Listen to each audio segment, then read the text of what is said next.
stop motionner à New York. Donc moi j'étais en section ACOM à l'ISCOM jusqu'en 2013 et j'ai eu la chance de faire pas mal de stages.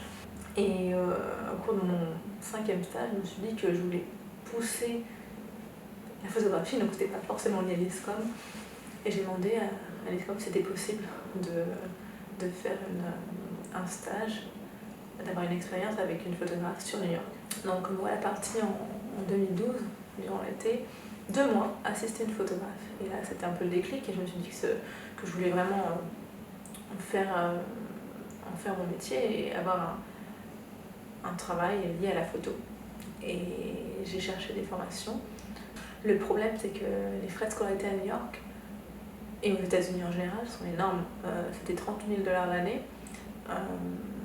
Et j'ai cherché un moyen de financer cette formation et j'ai décidé de lancer une campagne de crowdfunding. Mais pour la promouvoir, je voulais un moyen assez amusant, divertissant, interactif et peut-être différent, décalé de promouvoir la campagne. Et j'ai choisi le stop motion. J'avais fait un petit stop motion à l'ISCOM, mais là c'était mon premier stop-mo que je réalisais toute seule, de mes concepts, de l'idée, de l'histoire, au storyboard, à la retouche après en post-prod. C'est un projet super ambitieux, surtout pour le premier, 3 minutes 30, avec 1 mois de préparation, 3 mois de retouche. C'était assez énorme. C'était intense, mais je pense que c'est vraiment ce projet qui m'a aidé pour la suite et qui m'a aidé à décider ce que je voulais faire. J'ai aussi fait un stop-mo pour ma fin d'année, la fin de la formation à ICP à New York. Et après, je me suis dit, mais qu'est-ce que je fais ? 1 an en tant qu'étudiant étranger, 1 an de permis de travail pour travailler dans la photo, la vidéo. Et j'ai essayé de démarcher des marques et d'en demander si elles étaient de stop motion. Et ça a marché. Et j'ai continué, et c'est ce que je fais toujours. 80% de mes clients, je les démarche. Le stop motion, c'est une vidéo faite à partir de photos.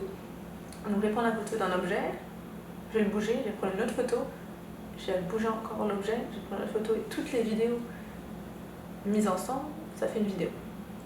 Et selon moi, donc selon Madly, c'est le nom de ma marque, un stop motion, ça doit être toujours fun, coloré.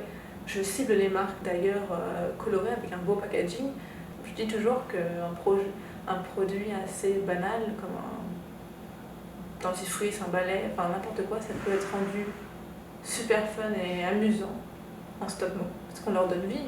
Et après, il y a des histoires à laquelle on ne s'attend pas et on peut faire des choses assez folles. En stop-mo, donc dans mon studio, je shoote tous les objets comme ça, en vrai, donc des objets physiques, mais j'ai aussi pris des cours de cinéma 4D et j'aime mélanger peut-être des objets qui sortent peut-être de ma tête, de mon esprit, ou que je ne pourrais pas forcément créer en vrai, avec le digital. Donc pour moi, le stop motion, c'est plus forcément très artisanal comme on pouvait le voir avec Wallace et Gromit ou certains films de Wes Anderson. Moi je mêle pour la plupart du temps, pas forcément tout le temps, mais un peu de digital. Il faut être patient deux, je pense qu'il faut être assez déterminé. C'est pas forcément facile et pas pour tout le monde être travailleur indépendant et le stop motion ça prend du temps, c'est pas comme des photos, un photoshoot, on peut livrer les photos en quelques jours, un stop motion ça va peut-être 1 semaine, 2 semaines, donc je peux pas avoir des shoots tous les jours non plus parce qu'il faut le temps de retoucher. J'ai fait une vidéo il y a 1 semaine pour une marque américaine de mix de gâteaux et de muffins avec des protéines et donc là il fallait que je fasse une vidéo pour montrer la recette et c'est super intéressant avec ce client parce que leur cible ce sont des mamans et les mamans ne répondaient pas forcément à une vidéo assez colorée, donc là il fallait que j'ajuste un petit peu et que je fasse un fond un peu plus neutre, un peu comme dans une cuisine. Et là, on va voir comment elles réagissent, mais là c'était vraiment se focaliser sur la recette et du gâteau à la banane, en mettant les ingrédients ensemble, qui arrivait, une main qui jetait les ingrédients dans le bol. Et ça c'était la semaine dernière. Il y a un mois, j'ai fait une vidéo pour des bols en bambou pour bébé. Et là c'était mon premier client pour bébé. C'est un client américain et leur collection arc-en-ciel avait besoin d'un peu d'animation. Donc j'ai présenté leur collection en stop motion. Et là qui va être diffusée sur Amazon dans la description en vidéo. J'ai l'impression que c'est un peu plus facile d'avoir des jobs ici aux États-Unis, mais surtout au niveau créatif, j'ai l'impression que j'ai plus de liberté créative quand je bosse avec des Américains que des Français.